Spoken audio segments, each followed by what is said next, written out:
Richard Spade is directing our episode right now. Richard, you back there? Okay, so we can speak candidly. We were shooting last night, quite late. It had been raining. Vancouver, it's cold, wet, muddy. We were shooting the scene where there's a dirt road, and I'm injured, crawling across the dirt road. And on either shoulder of this dirt road is deep mud, and the dirt road itself is that your seat right there? You missed your exit. There it is. On either shoulder was deep mud, and the road itself was quite muddy, but they sort of swept it clear for me. And early in the evening, we had a couple of shots that we did, and then Richard said, so we had this scene, there's somebody right behind me, and they get hit by a car as I'm crawling across the road. And Richard said, obviously we're not gonna put you in the road when the car goes by, it's too dangerous. We'll get green screen, I would never do, like that's just this slippery, muddy road, and it's a risk that we could never take. Cut to, okay Misha, so when the car goes by, just tuck your legs up a little bit. Should be fine, it'll look great. And the camera operator, Rosie, had said, you know, here, I put a little rock right there, that's about where you should stop, because if you keep going past that, it just gets into deep, deep mud, and we don't need it for this shot. We've got the shot if you get to that little spot where they'd sort of swept the mud thinner. And so Richard yells action, I crawl across, I'm getting closer to that little spot, waiting for the director to say, cut, and slow down as I'm getting to that spot. Slow down, pass it, get into the deep pit of mud, and then say, I still don't hear that sweet sound of a man yelling, cut. So I just stare into the lens of the camera and say, fuck you, Richard. It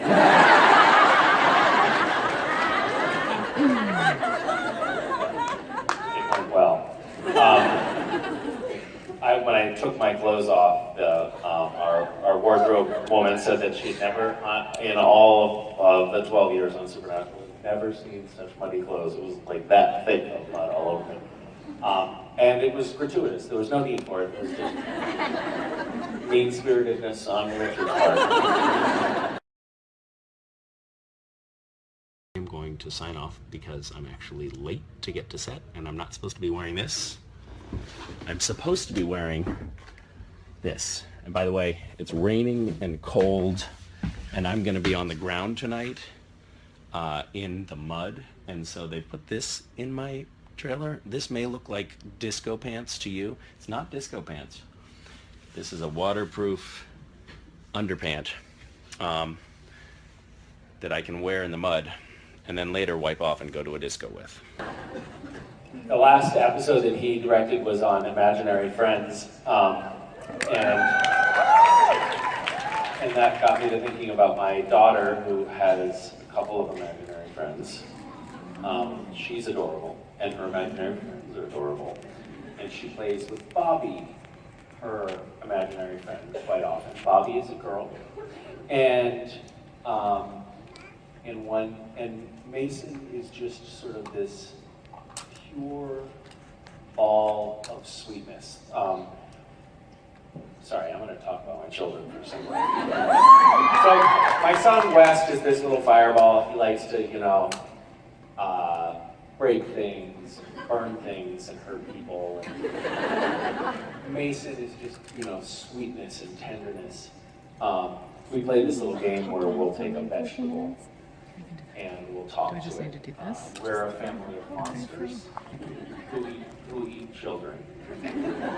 And the vegetable will be a child. And we'll interview it and ingratiate ourselves to the vegetable before eating it. So it'll be a piece of cauliflower.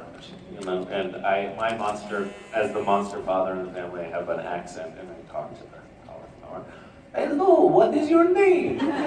Oh, Jonathan, that's a great name. One of our close neighbors is named Jonathan. Do you like sports? You play baseball? Wow, well, I know that my son Wesley's interested in baseball a little bit. Maybe you could give him some pointers sometime. What is your favorite color? Blue? Really? My daughter Mason really loves the color blue. Hey, anyway, Jonathan, we're gonna eat you now. We're a family of monsters and we eat children. And Mason will say, Dad, let's not. And Wes will say, too bad, I'm hungry. And I think that really epitomizes their personalities.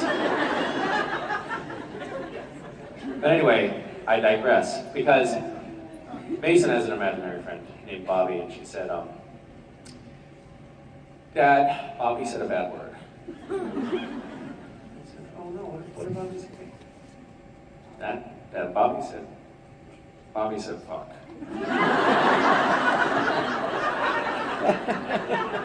So I choked her and I killed her.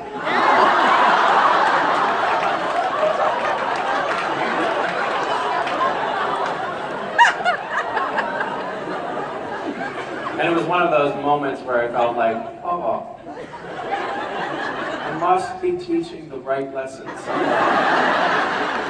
I'm doing something right as a parent.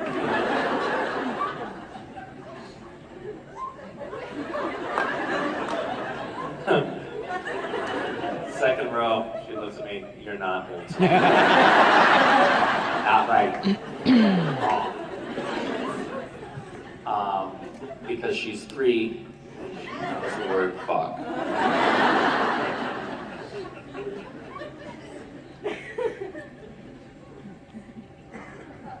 Hi, how are you? Hi, my name is Kiana. I was wondering... What is it?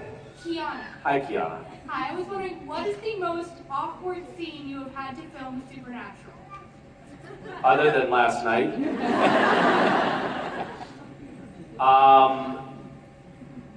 Most awkward scene? That's a really tough question.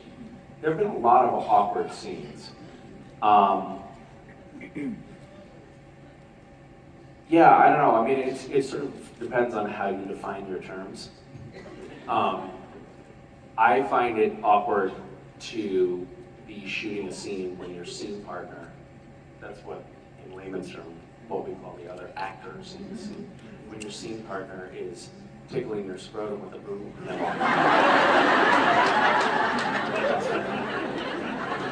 And you're trying to get your performance across. That can be awkward.